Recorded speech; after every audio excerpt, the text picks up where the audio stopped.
That's yacht racing. Sometimes it's the game 7 of the World Series and you have the huge blunder with 2 outs in the 9th and then you lose the championship. And like yacht racing can be very cruel. There's been races where the race favorite broke their rig on day 1 of 100 days.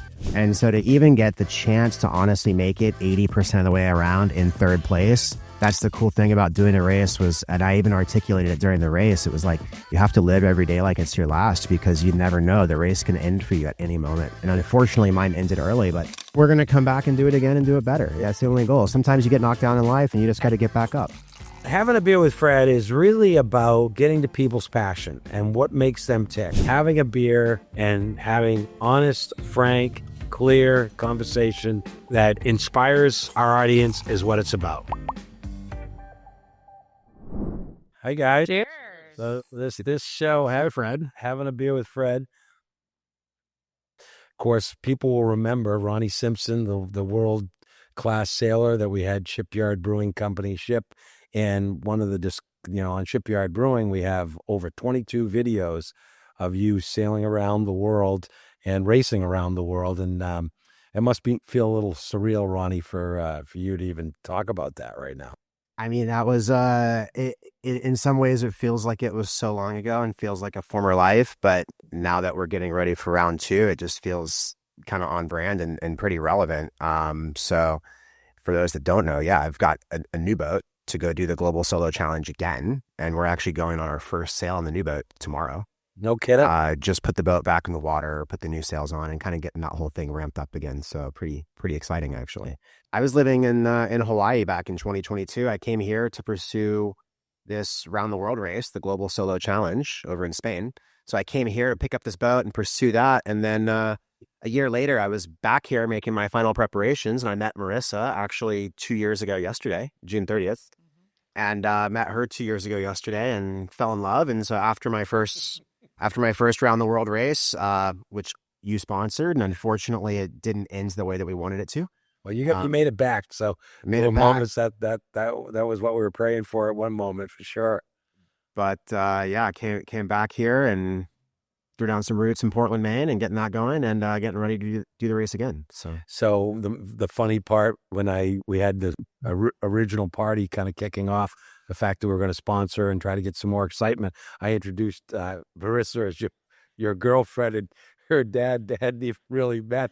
I wasn't even aware that it was that serious. Serious romance, yeah. Right. So yes, very early on. It was very early on. I think that was our coming out was. By the way, everyone Marissa knows she's dating Ronnie. And Fred definitely did do a little bit of spilling the beans there. Oh, that's all good though. But I mean, you are a true entrepreneur. I mean, you're a war veteran, injured in Iraq, found sailing as a passion to overcome and deal with some of those issues, but also that became a career and a passion and a business in a sense. And you additionally are doing other things for business to try to follow your passion. You didn't really necessarily go to work for somebody, but you really, next thing you know, you're moving a boat for a friend of mine and doing whatever it took to kind of make yourself, capitalize your entrepreneurial venture, right? I mean, yeah, and actually it's been kind of an interesting journey. I don't even know if you're fully up to speed, but since I've been here in Maine, that was the question of, yeah, I'm going to race around the world again. Yeah, I do some yacht deliveries. I do a lot of stuff in the yachting world, but what am I going to do to get myself through the winter and full time? I actually got some certifications and I started a company in energy efficiency, and I've been doing a lot of work with that in Maine, working within like the Efficiency Maine, like home energy rebate program, and slinging some solar panels and hydro generators and doing like a lot of renewable energies on boats. But then I'm also doing yacht brokerage with Lyman Morse, nice, which is a really prestigious brokerage and boat builder up in Camden. Yeah. And it has been like an interesting experience though, being in a new place and really relying on that entrepreneurship, because it's very important for me to have, ownership of my schedule and ownership of my time is a big thing, and follow the things that I'm passionate in. And that's what's it's actually been pretty cool. But that all then gives me the freedom to pursue this GSC campaign, which is really important to me and ultimately why I'm here. Yeah. So behind every great man is a great woman, right? Or great person, kicking him square in the ass, right? That's what should happen, right? I don't believe Marissa does it that way. I'm not saying she does, but in prior lives, there used to be different people at different times needed to motivate you. And in partnerships I've been in, there's been the yin and yang of a relationship, and then there's been the yin and yang of a business, right? And I've had multiple partners, and I'm not saying it, you'd be kicking them in the butt, but at the same time, you'd be adding. I mean, the relationships have evolved. You've made a career change. You probably got 2 or 3 businesses on the side that I don't know about yet. What's going on in your world today, July 1st, 2025? I knew you had a big career move. Yeah. So I have taken a break. I, spent my life in the career world, originally in sports marketing, and then moved into corporate events. But yeah, decided to take a break, take the summer off, recalibrate. I spent many years away from Maine, and so coming back home is an opportunity for me to sort of reset the table and figure out what's next. And in the meantime, with Ronnie and his campaign, we've been spending a lot of time working on that as well, and going for round 2. Talk about the career you had. You had a pretty substantial job. This wasn't just a little job. It was a big job. I spent the past 13 years in event marketing. So I was with 10 years with an experiential agency called Sparks, working primarily with Google. So little company. Yeah, some of their largest events, overseeing those, and then switched over to a smaller agency called Set Creative, which is a WPP agency, and working with a range of brands. So, Mazda, Mr. Beast, and Shopify. All little Figma. Yeah. So, I mean, the experiential and, corporate marketing realm. And then previous to that, I was in sports media. So working out in the Bay Area with the San Francisco Giants. So it sort of all culminated, with Ronnie and his campaign in terms of, the corporate events that I was doing previously, and then the previous ties in the sports world. And so, working with him and helping to manage an around the world sailing campaign, which is a new world for me. So you do things to get close to the brand, like what you're trying to create. Within the mission, will you have another business on the side, or are you going to be focused on? Yeah. So as I mentioned, I've, taken a break for the summer, bought a sailboat. So wanted to take the time to learn how to sail. And, something later in life, you realize that, I think people often tend to do things that they're good at, they're comfortable with. And, meeting Ronnie, and I've always loved the ocean and I've loved being out on the water, but never knew how to sail. And so I just went for it. Hey, J30, why don't you? Yeah, J20 to say, and we're out there racing on Wednesday nights. So no, it's been a humbling but great experience, and I have the best teacher and mentor with him.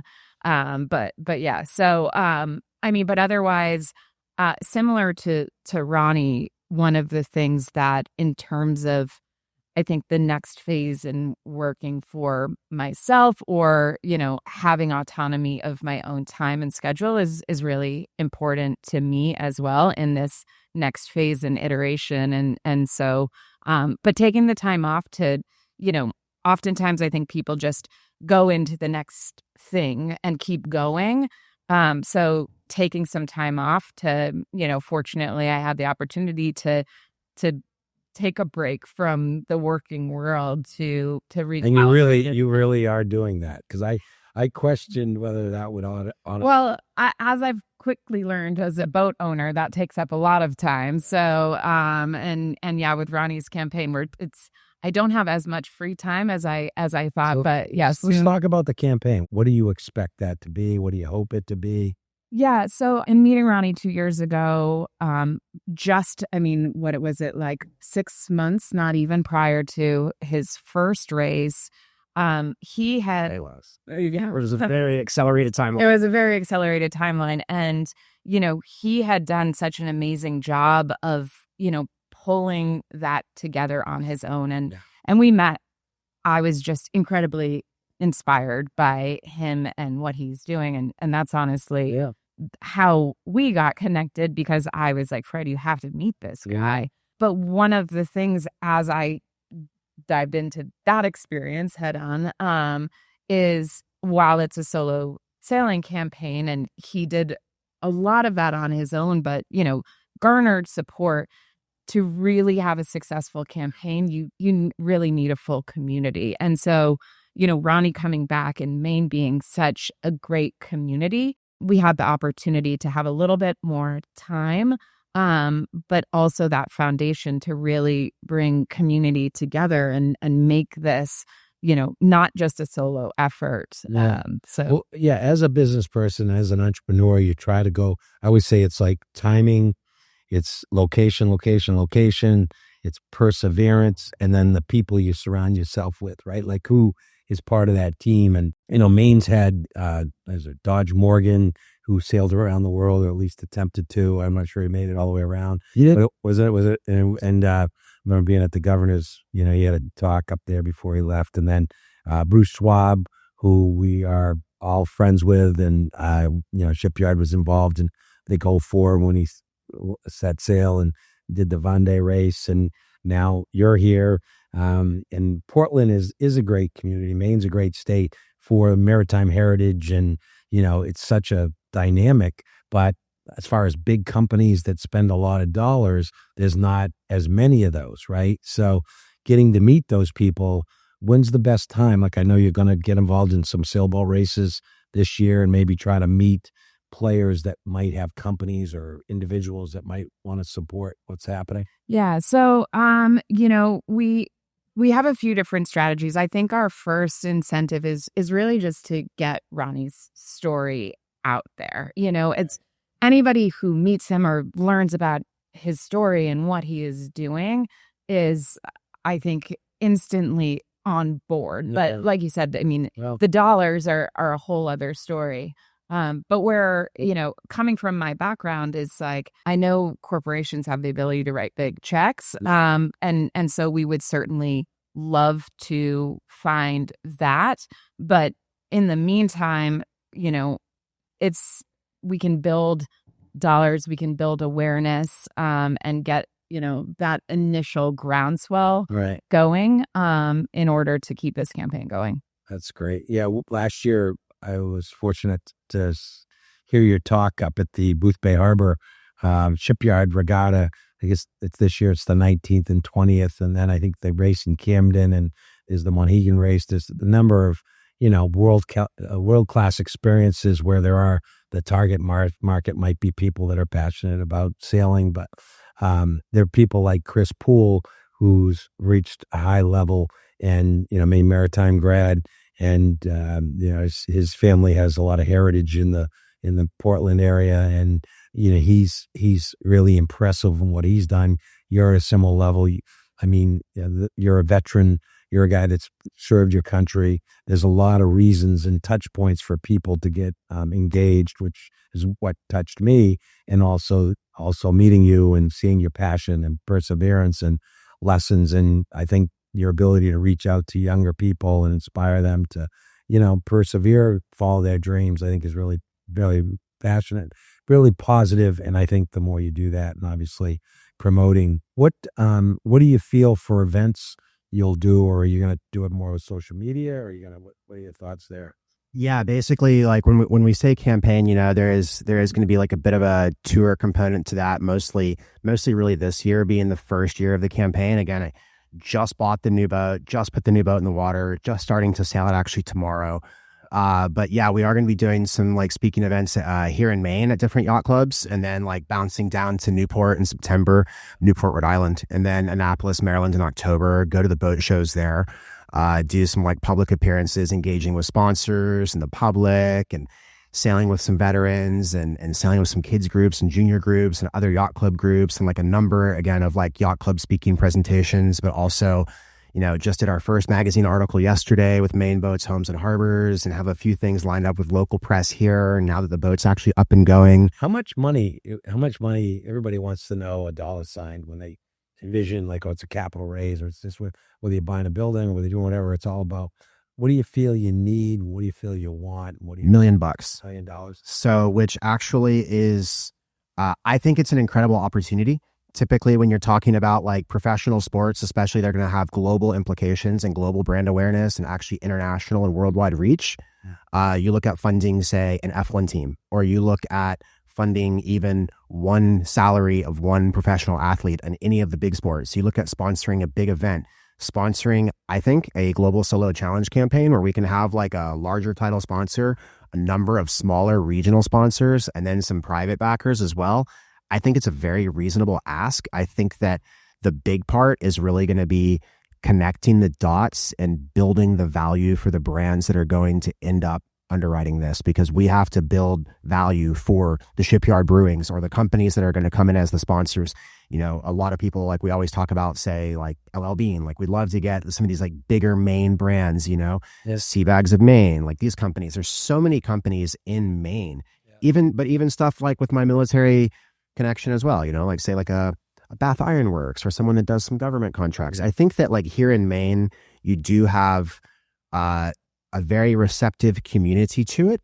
I think you have a very adventurous community that does think a little bit outside the lines. Yeah. And what has typically been, I think, maybe something that was viewed as an obstruction to finding the money, like, oh, it's hard to find yacht racing sponsorship in America. Yeah. A lot of people say that. But at the end of the day, I would view that, say, obstacle as an opportunity that we have a very untapped market here. And so I really think the big thing is going to be just connecting the right dots and selling value. The next 90 days, the world visits me. Yeah. I mean, right now here at the tasting room, there's been a guy from England came off, you know, there are people that have come from all over the world. We've got the Rue Institute here now with... we want to talk to them as well. That would be a great time. Students, the school, Northeastern, you've got, you know, WEX, you've got different players, and you have some very wealthy philanthropic people as well. So, I mean, I definitely think it's a doable goal. You have, you've got the passion, the perseverance for sure. What other businesses do you see that you know, like that would benefit from even a relationship with both of you? So the way that we're looking at it is, but it all does boil back down to what Marissa was saying and also what you were saying. I think that the key to this campaign being a success is to actually like cultivating and building community. Yeah. That's how we're going to get there. From a guy who did, and a company that did support and do excited for you. I mean, you're a marketing guy. I mean, you have videos that people watch. You've got the drone.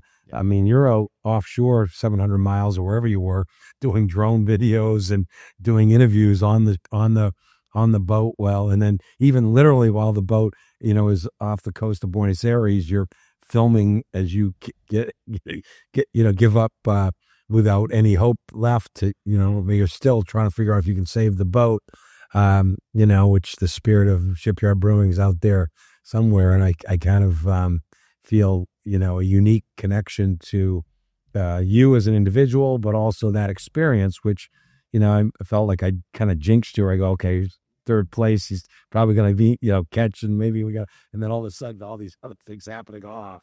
Yeah. It's an But that's yacht racing. That's yacht racing though, and it's just sometimes it's the game 7 of the World Series, and you have the huge blunder with 2 outs in the 9th, and then you lose the championship. Right. And like yacht racing can be very cruel. There's been races where the race favorite broke their rig on day 1 of 100 days. Yeah. And so to even get the chance to honestly make it 80% of the way around in 3rd place. That's the cool thing about doing a race and I even articulated it during the race. It was like, you have to live every day like it's your last, because you never know. The race can end for you at any moment. And unfortunately mine ended early, but we're going to come back and do it again and do it better. That's the only goal. Sometimes you get knocked down in life and you just got to get back up. And a big part of that, you know, he has a great boat, and having the preparation and a big part of having the preparation is having the funding. And so, and a big part of that is will help. A big part of that is having a great partner behind you, though, because she doesn't just put up with what I'm doing. Yeah. She really supports it and helps drive it. Well, she wants it as much as I do. Just as we were talking, you could hear us getting excited about it. It's such a dynamic, exciting sport. And so, you know, just in the marketing space, like a good investment is finding the next thing, right? And this is such an emerging, untapped sport. I mean, you see what Larry Ellison's doing with SailGP, and, you know, there are all of these athletes and venture capitalists and actors all jumping in on this. Whereas I honestly think offshore racing is even more exciting, but the investment level, to Ronnie's point from earlier, is so much smaller, but the return is huge. And it also goes on for over 4 months. Well, you're not in the highlights for 3 days. To provide digital content. Yeah. Even I'm looking over here, the photo on but you took that from a drone. You remember where you took that? You probably took that on. I absolutely remember where I took that. That was a real high point for me. I was leading the race in my class for the first 10 days or so. That was coming through. That was the day after I passed the Canary Islands. So that was only like 8 days into the race. Okay. So you had the drone go up, took the picture, and yeah. That's the best part. And I knew it brings a smile to your face. Well, I knew it when it was happening, but when you race around the world, it's really the first couple of weeks that are honestly the best because you're just like downwind down the Atlantic with your the first 3 days shorts and t-shirts. First day was not as no, it was blowing sideways. We had Emily there, we had Sean, we had James Coyle. The day we were supposed to start, we all stayed in port. It was blowing like 60. Yeah, raining sideways. Waves over the break wall. And then we all left the next morning. Spain, you guys were, having a supper. It's wild. Again, another, me being new to this sport and coming from the sports world, I was like, this sport is amazing. I mean, people will sit and watch the Weather Channel just to watch the Weather Channel. Meanwhile, with this, you have to watch the weather. There's tactics and strategy, all these personalities, and then stories, and then this thing breaks, and what are they going to do? Man versus nature. It's so dynamic to the point. I mean, even just the first few days, we were on the edges of our seats. Right. It was fun to. She was on the edge of her seat the whole time. Yeah, the whole time. Especially when I was getting rescued. Right, and then where'd you go? Alcatraz, or where was not Alcatraz? Where did you go into the port? You had to go because it was called Necochea, Argentina. Kind of an Well, that's where I'd say you had to do a pit stop in Hobart, Tasmania. Well, I did the pit. Oh yeah, when I got rescued, I went into Argentina, but she flew to Hobart, Tasmania for my pit stop. Right. Yeah. On New Year's Eve. Pretty amazing woman, right? Yeah, very amazing woman. Yeah. That's why we're all here today. It's because of her. Right. No question. No question about it. Then, I mean, I know the depth of your perseverance and passion, and I think that's why I feel confident people will feel that energy and support what you're trying to do. And what are the fundamental bricks, like building a brand?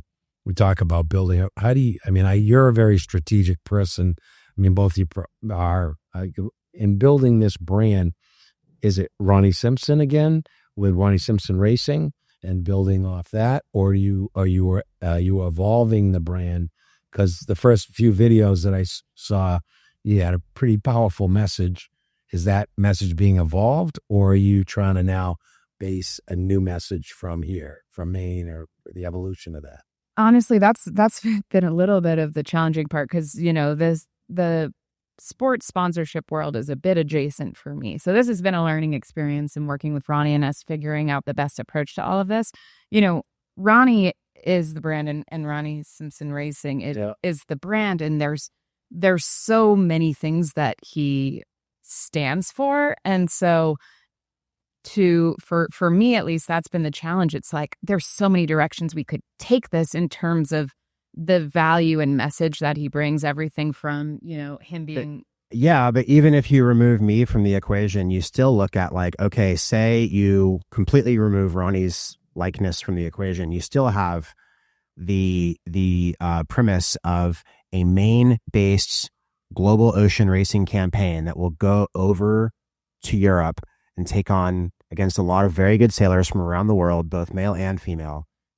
Many different countries represented, different kind of boats. We're like putting Maine on a global scene, on a global stage, and showcasing like Maine skilled technical labor in preparing the boat, Maine-based brands, Maine-based world-class marine facilities, a lot of Maine-based brands and community engagement that are supporting that campaign, and then like taking that and putting that on display in a solo non-stop around the world race and like using an old boat. Like Ferrari and some of these other people. Yeah. They always had race cars in. Do you see the Maine community and their products? Like absolutely the ropes. Absolutely. Yeah. Who are those companies? Well, I mean, like Maine Yacht Center is an early supporter, and that's not like a cash sponsor, but they help us out in, housing and maintaining and storing the boat. But we would love to get the rest of the Maine marine industry on board. I do yacht brokerage for Lemon Morris. I would love to get Lemon Morris on board. I would love to get the Finn Spriggs on World and the Portland Yacht Services on World and Bristol Marine up in Booth Bay. We engaged with those guys last year. I would love to get the marine industry on board. But also then Maine-based brands like LL Bean's been creating amazing outdoor gear for people around the world, and they have an international global presence. You've got companies like Wex, you've got companies like Sea Bags of Maine and that tie-in. You've got financial and insurance institutions based in New England. You've got, and you look at a lot of these regional-based sponsorships like Shipyard Brewing when she was new, the old boat, Shipyard Brewing, when she was brand new, she was called Newcastle Australia. And that was like a group of Newcastle Australia-based businesses up to and including the local government. So then you get the Portland, Maine Chamber of Commerce, or you get the Maine Department of Tourism, or you get a private business group that promotes Maine tourism. There's so many tie-ins. Yeah, Stephen King, absolutely. I'm sure he needs it. If I have one more bad ending, there could be a horror story. So Stephen King's right there. And what I was ultimately getting to is like, there are so many stories and opportunities within this. So like for me, it honestly depends on the brand or the brands that get involved, because understanding what their goals and objectives are, then it's not like we're trying to shoehorn this message into that, is because there's so many directions we could take his campaign, which again, it in a way it has created a challenge in selling it, because I'm like, oh, we could lean into the veteran aspect. We could lean into the Maine community aspect. We could lean into the redemption story of it all. To your point, the content creation and awareness. It's a combination of everything, because the reality is some people go, why don't you just give that money to a nonprofit? These poor people, this is happening, cancer, all the other things that are worthy. But living is as important as everything. And you're living, you're making something happen. You're inspiring people. My dad was a behavioralist, and he believed like you got to give people an opportunity to follow their passion, whether it's gardening or it's making rugs. I mean, you have to be doing something. So you're doing that's fulfilling a dream, but also it's leading and showing people, hey, this can be done. And it's like climbing Everest. You know what I mean? People have different goals. Well, that's another thing too, I honestly like, you're saying like, why wouldn't you give to a nonprofit? But I'm trying to view it entirely separate of that we're not really trying to, in my mind, we're not trying to compete with charitable grants and nonprofits. We're trying to compete with corporate advertising and marketing dollars that would go towards buying a logo on the side of the Celtics. Yeah. You know what I mean? They would spend more than $1 million for a tiny logo, let alone sponsor a whole race boat for a 3-year campaign that goes in around the world race. So we're looking really for like, I want to try to make the business case to a number of businesses on like positive ROI. So that's our mission. And that's what we ultimately have to succeed at, is we need to find the right operating partners and then create and sell them on the value and the return. Yeah. And then try to go execute. And so that's really the goal for us. I mean, but to the point of the inspirational story and the good that it can bring back, everything from youth to veterans to even me. I was inspired. I bought a sailboat. Right. And there's so many life metaphors and things that you can learn. And so us really trying to bring sailing together. I mean, we have some kids from Sail Maine who have both been sailing on my boat, but they really can't wait to get out on his. And, bringing that to the community and, getting kids involved, getting the community involved. Yeah. Well, cheers. Stay safe. Cheers. Good to see you again, Brad. You.